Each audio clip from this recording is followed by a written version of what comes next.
कभी oil droplets को notice किया है पानी में डालने पर कि वो कैसे पानी में मिक्स नहीं होती, लेकिन पानी में मिक्स ना होने के बावजूद भी वो पानी में कभी नीचे नहीं बैठती है। या फिर कभी शेविंग क्रीम को नोटिस किया हो कि कैसे उसमें एयर के बबल्स उठते हैं। उसके अलावा या फिर कभी भी आपने नोटिस किया हो जो पेंट होता है, पेंट जब आप लाते हो खरीद कर तो वो लिक्विड स्टेट में होता है, सेमी सॉलिड बन जाता है। कभी कभी थोड़ा सा सूख जाने पर तो आप उसमें कोई ऑयल मिलाकर उसको थोड़ा सा और लिक्विड में कन्वर्ट करने की कोशिश करते हो, जिससे कि आप उसको अच्छे से यूज़ कर पाओ। तो उसमें भी कहीं कहीं पर आपको सॉलिड सब्सटेंस मिलते हैं, लेकिन वो आपको नज़र तो नहीं आते ना। So hello everyone, my name is Suraj Singhania, founder of SRG group, and welcome to our science channel SRG science hub. तो आज हम इसी के बारे में बात करने जा रहे हैं कि आखिरकार ये सारी चीज़ें क्या हैं।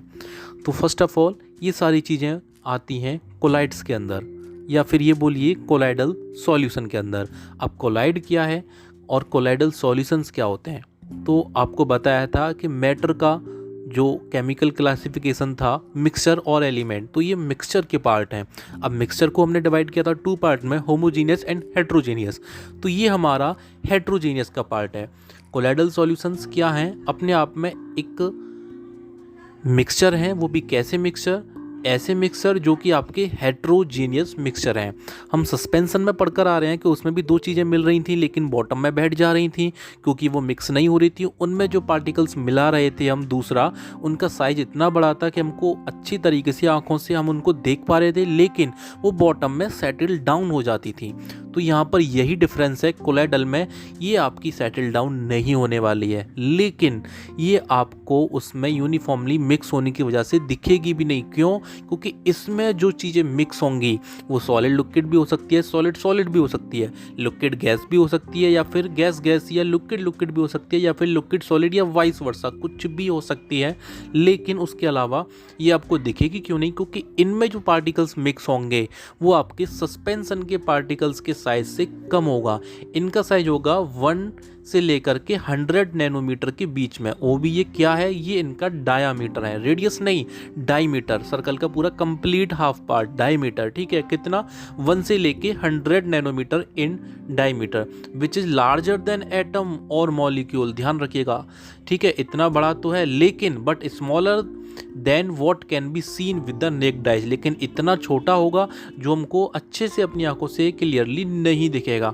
तो ये जो मिक्स होंगी चीज़ें किसी भी सॉल्यूशन के अंदर, तो ये आपकी सेपरेटली किसी न किसी प्रोसेस से तो की जाएंगी, लेकिन ये हमको क्लियरली विजिबल नहीं होंगी।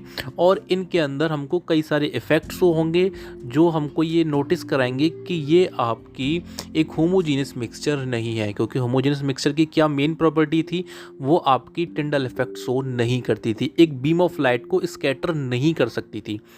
अच्छा, अब इस कोलाइडल के कई सारे एग्जांपल्स हैं, जैसे कि आपका क्रीम हो गया, पेंट हो गया, इंक हो गया, मिल्क हो गया। मिल्क को भी बताया था आपको, जो फैटी पार्ट होता है उसका, प्रोटीन का, जो ऊपर आपको दिखता है मलाई मलाई जैसा प्योर दूध में। अच्छा, ब्लड भी इसका एग्जांपल है। जैसे कि अब आपने ब्लड में चीज़ें पढ़ी होंगी कि उसमें रेड ब्लड सेल्स और वाइट ब्लड सेल्स दोनों होती हैं। लेकिन क्या अगर आपके कभी भी चोट लग जाए और चोट लगने पर अगर आपका खून निकलता है, तो क्या आपने कभी देखा है कि उस रेड कलर्ड ब्लड के अंदर आपको कहीं पर भी अलग अलग दिख रही हो कि ये वाइट ब्लड सेल है या फिर इसके अलावा ये दूसरी रेड ब्लड सेल है? ऐसा तो नहीं होता ना। तो इसलिए वो भी कोलाइडल का ही एग्जाम्पल है। इमल्सन्स हो गया, जिसमें हमने आपको एग्जाम्पल दिया ऑयल ड्रॉपलेट्स और वाटर का। सस्पेंशन हो गया, जिसमें सॉलिड पार्टिकल बताई लिक्विड के अंदर, जो आपको मिल्क के अंदर भी इंक्लूड हो रहा था, ठीक है? तो इसके कई सारे एग्जाम्पल्स हैं। तो इनमें से जो अभी आपको हमने बताई सारे एग्जाम्पल, इनके बहुत सारे यूजेस कई जगहों पर होते भी हैं कोलाइडल्स के। जैसे कि इसका यूज़ हम करते हैं बायोमेडिसिन्स बनाने में, इन्वायरमेंटल साइंस में, कॉस्मेटिक्स बनाने में, टेक्सटाइल्स बनाने में, उसके अलावा पेंट्स बनाने में, कोटिंग्स करने में, और जो हमारी फूड की साइंस है उनके बारे में भी हम जानने के लिए हम कोलाइडल्स का यूज़ करते हैं। उसके अलावा इसकी कई सारी प्रॉपर्टीज़ भी हैं कोलाइडल्स की। तो उनमें से कुछ प्रॉपर्टी तो पहली यही है, सबसे पहली कि कोलाइड हमारे जो भी होते हैं वो हमारे एक हेट्रोजीनियस मिक्सचर होते हैं। उसके अलावा जो इनका साइज होता है वो आपको पहले बताया था 1 to 100 नैनोमीटर इन डायमीटर, इनको हम क्लियरली अपनी आंखों से अच्छे से नहीं देख सकते। उसके अलावा they do not settle down, याद रखना सस्पेंशन में सेटल डाउन हो रहे थे पार्टिकल, लेकिन इसमें ऐसा नहीं होता। तो कोलाइडल आपका स्टेबल होता है, आप नहीं देख पाओगे क्लियरली कि कौन सा इसमें दूसरा कुछ भी मिक्स हुआ है सब्सटेंस, ठीक है। तो ये इसकी कुछ प्रॉपर्टीज़ हैं। इसके अलावा इनको सेपरेट करने के लिए जैसे हम उसको यूज़ कर रहे थे फिल्ट्रेशन को सस्पेंशन में, इसमें ऐसा नहीं होने वाला। इसमें एक प्रोसेस है सेंट्रीफ्यूगेशन, उसको आगे डिस्क्राइब करेंगे, उसके थ्रू आप इनको सेपरेट कर सकते हो। तो इसके अलावा इसकी एक और सबसे अच्छी प्रॉपर्टी है कि जो कोलाइडल में हमने आपको एग्जांपल दिया मिल्क का, तो मिल्क में आपके प्योर मिल्क में क्या होता है, प्रोटीन्स और फैट्स होते हैं, वो आपको अलग ऊपर दूध में तैरते हुए दिखते हैं प्योर मिल्क में। तो इसमें क्या होता है कि the component of a colloidal solution are the dispersed phase and dispersion medium, दो चीज़ें होती हैं जो उसमें मिल रही हैं और जिसके अंदर मिल रही हैं, जिस सॉल्यूशन के अंदर।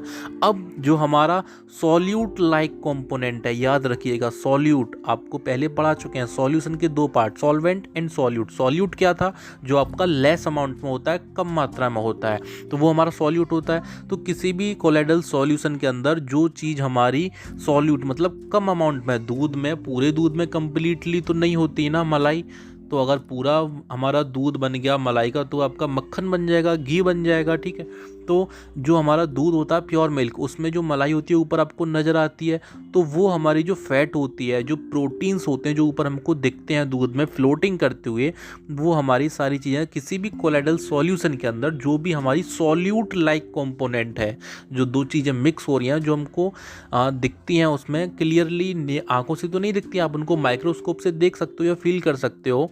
तो वो चीज़ें जो हमारी सॉल्यूट मतलब लेस अमाउंट में होंगी वो बोली जाती हैं डिस्पर्स्ड फेज, ठीक है। और जो हमारा बाकी का बचा हुआ सॉल्यूशन है कंप्लीट पूरा, वो हमारा आता है डिस्पर्जन मीडियम के अंदर। तो इसकी सबसे मोस्ट इम्पॉर्टेंट प्रॉपर्टी है कि कोलाइडल सॉल्यूशन के अंदर हमारी दो चीज़ें जो मिलती हैं, एक तो डिस्पर्स्ड फेज बोली जाती है, एक डिस्पर्जन मीडियम।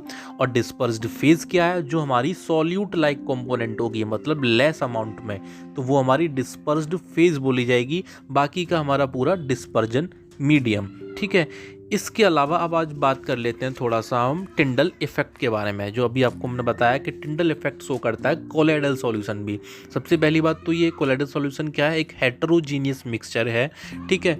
तो टिंडल इफेक्ट अपने आप में क्या है, टिंडल इफेक्ट एक्चुअली एक हमारे साइंटिस्ट थे जॉन टिंडल नाम के, उन्होंने इसकी डिस्कवरी की थी 19th सेंचुरी में। तो टिंडल इफेक्ट क्या है कि किसी भी सॉल्यूशन से, एक ऐसा सॉल्यूशन जो हमारा बीम ऑफ लाइट को स्कैटर कर दे। अब बीम ऑफ लाइट क्या, जो भी आपने लाइट की रोशनी, जो एक आपने रोशनी डाली किसी भी सॉल्यूशन के अंदर, जो आपने लाइट डाली उसको अगर वो कम्प्लीटली पास करता है कोई भी सॉल्यूशन, तो वो हमारी जो स्कैटरिंग हो रही है लाइट की, जो हमारी रोशनी फैल रही है कई डायरेक्शन में, वही हमारा टिंडल इफेक्ट बोला जाता है। टिंडल इफेक्ट को हम एक टिंडल स्कैटरिंग भी बोलते हैं।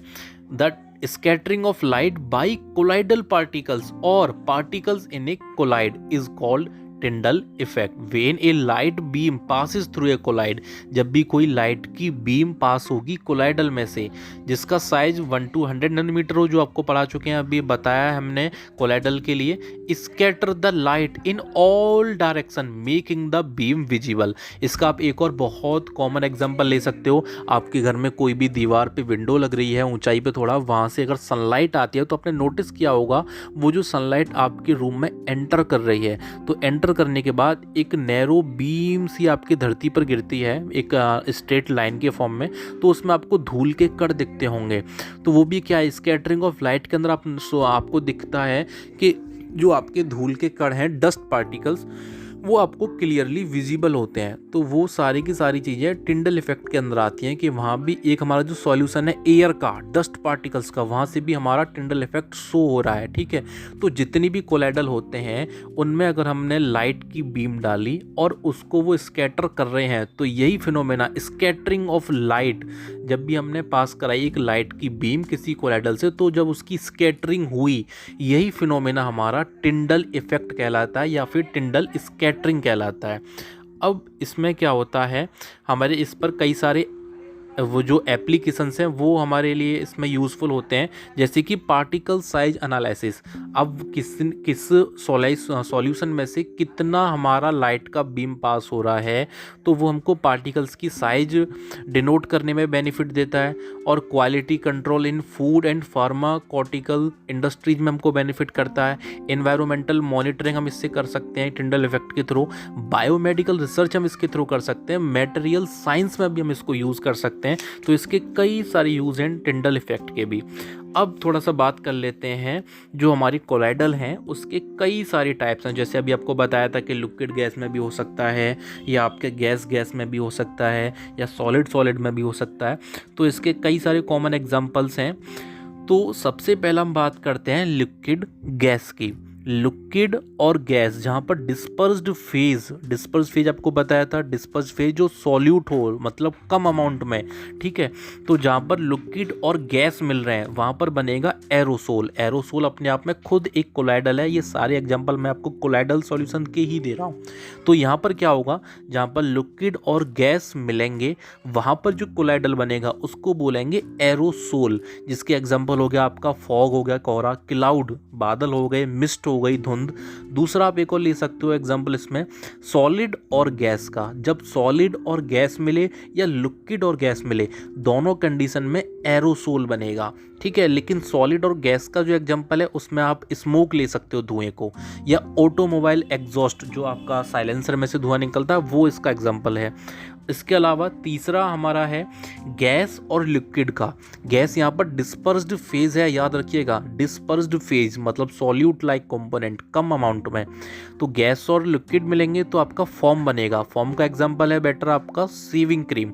इसके बाद लिक्विड को अगर हम ले लें, दोनों चीज़ लिक्विड हैं, डिस्पर्स्ड मीडियम भी, डिस्पर्स्ड फेज भी, तो इमल्सन बन जाएगा। जैसे कि मिल्क का एग्जांपल दिया था, या चेहरे पे लगाने की क्रीम, फेस क्रीम हो गई।